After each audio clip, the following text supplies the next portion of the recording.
Hola amigos de YouTube, ¿cómo están?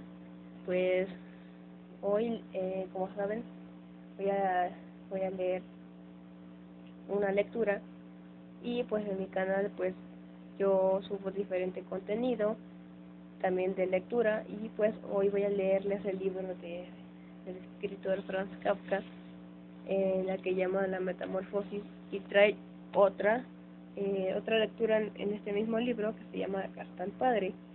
Y hoy les voy a empezar a leer entonces lo que es el prólogo. Posiblemente a veces dure 11 minutos, 15 o 17 minutos. El punto es para que lo puedan entender poco a poco, les haga interesante y no se les haga aburrido y yo pues los pueda leer lo menos monótono posible.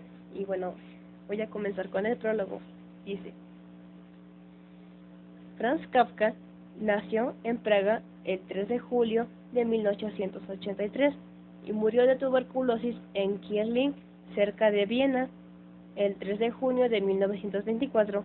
Judío de clase media, débil y enfermizo, con un padre dominante y una madre dominada y tierra.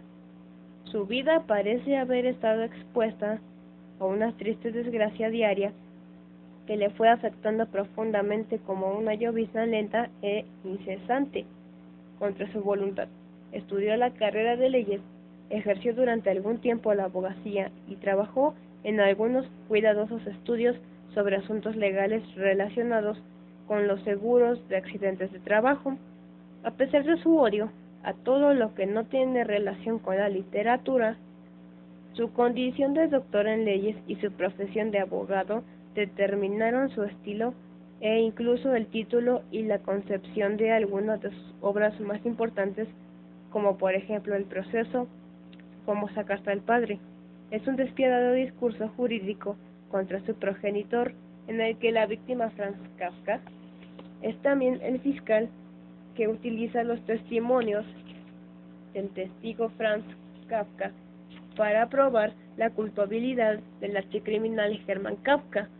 Ante la autoridad inapelable del juez supremo, Hermann Kafka es tal la furia insensible en esta acta de acusación que terminamos por compadecernos del señor Kafka y por considerar sospechosa la sinceridad de su joven acusador. Todo parece indicar que la Carta al Padre tiene tanto de ficción y de trabajo literario como de documento fiel y veraz, nacido de un temeroso odio entre padre e hijo. Los psicoanalistas han observado en la carta uno de los más claros ejemplos del complejo de Edipo, que sería la clave para interpretar toda la obra de Kafka. Sin embargo, también se contempla la posibilidad de que Kafka inventara ese complejo para encontrar en él una tabla de salvación, algo que explicaría su convicción del sinsentido de la existencia, demostrándola subjetiva y errónea. Dicho en otras palabras, si estamos aterrorizados ante la horrible realidad, es preferible que nuestro terror sea el resultado de una neurosis y no el dato verdadero y fidedigno de una realidad inconcebible. Por suerte, la Carta del Padre nunca llegó a su destino, gracias a la prudencia de la madre de Franz, que no quiso entregarla, y permaneció sin conocerse, como la mayoría de las obras de Kafka, entre ellas sus tres grandes novelas, América, El proceso y El castillo. Antes de morir, Franz Kafka dispuso que todo lo que no había publicado en vida fuera destruido. El depositario de sus escritos, su amigo Max Brod, no cumplió con la voluntad que se le había pedido y los editó tal como los había recibido en sus manos.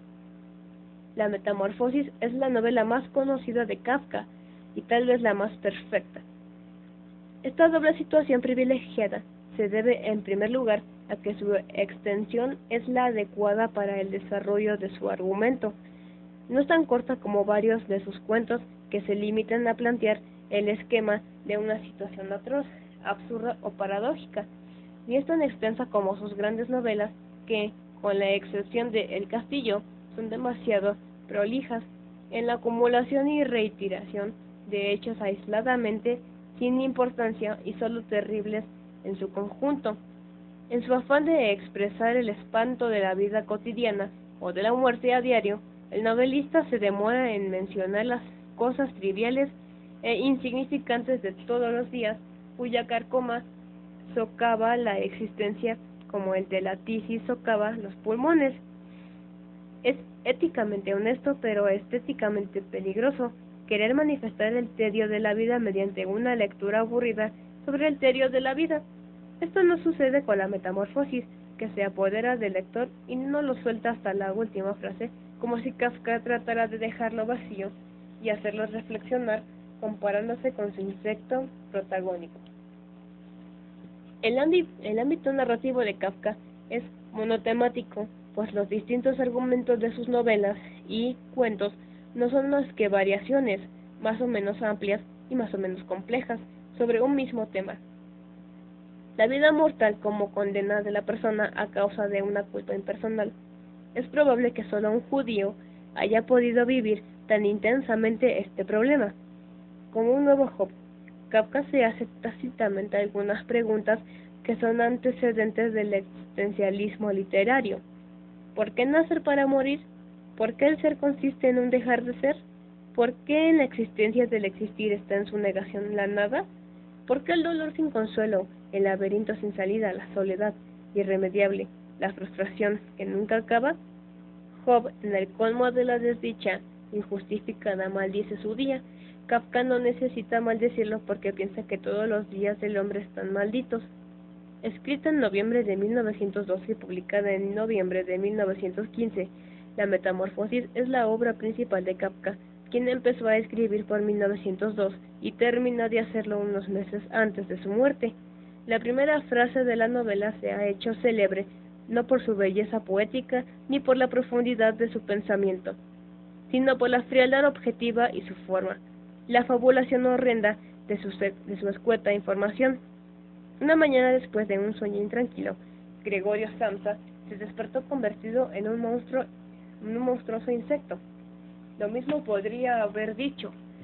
Se despertó con un fuerte dolor de cabeza, y la verdad es que Gregorio Samsa reacciona ante su horrible metamorfosis como podría haber reaccionado frente a una incómoda jaqueca o a un dolor de muelas. Mucho más que por su nueva forma asombrosa y repugnante, se horroriza por haber dormido más de la cuenta, por primera vez, y tener que llegar tarde al trabajo para soportar el regaño del amo, que es lo que realmente teme. Aquí a partir Kafka muestra con detalles frialdad, el suplicio y la muerte de Gregorio Samsa a través de sus penosas relaciones consigo mismo o con su nueva manera de ser él mismo, y con los otros, por fin verdaderamente otros, representados por su padre, su madre y su hermana, que ahora son y no son su padre, su madre y su hermana. En medio de su familia, el bueno de Gregorio, hasta entonces hijo y hermano ejemplar, cae en el abismo de la soledad y vive la más atroz de las incomunicaciones hasta morir. Parece indudable que este tan extraño y tan normal señor, Samsa, es el representante simbólico del propio Kafka. Su apellido, como el de su autor, es una palabra bisílaba, formada por 3 consonantes y 2 vocales. Esta interpretación basada en varias obras no conduce a pensar que Kafka es siempre el protagonista, que solo son parábolas o alegorías de un solo tema, para un hombre solo.